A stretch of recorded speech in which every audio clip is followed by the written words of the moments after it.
Nagsisimula ng mag-ikot sa iba't ibang sulok ng Pilipinas ang Philippine Sports Commission sa pangunguna ni Chairman Patrick Pato Gregorio.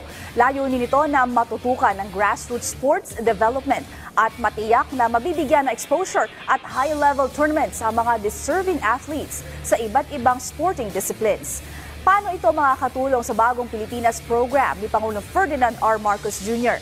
Narito ang report ni Isabel Reyes.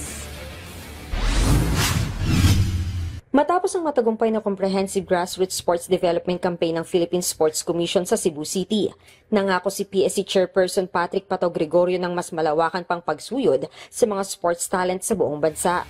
Personal na nakita ang potensyal ng mga batang atleta mula sa iba't ibang sporting disciplines.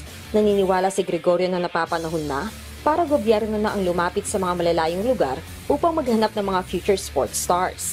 Ani Gregorio, nakita niya sa mga mata ng mga batang atleta ang pag-asa ng mismo ang PSC na ang magtungo sa kanilang lugar para magsagawa ng mga kompetisyon. Kilala bilang isa sa mga nasa likod ng pag-angat ng boxing at basketball sa bansa, si Gregorio ay masasabing hands-on sa kanyang approach sa grassroots sports development program.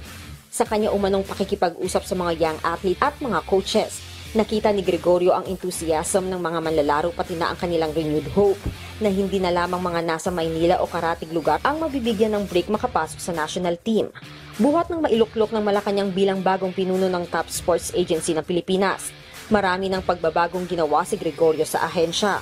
Ilan lamang dito ang 24-hour help desk para sa mga atleta at mamamayan na mangangailangan ng tulong kahit 10 oras ng gabi o weekend, at ang pagbubukas sa publiko ng Rizal Memorial Track and Field Oval at iba pang PSC-owned facilities para makapag-jogging at recreation. Nais rin ni Gregorio na maging aktibo at dynamic ang PSC upang mas lumawak ang sports program and development sa Pilipinas. Isabel Reyes para sa Atletang Pilipino, para sa Bagong Pilipinas.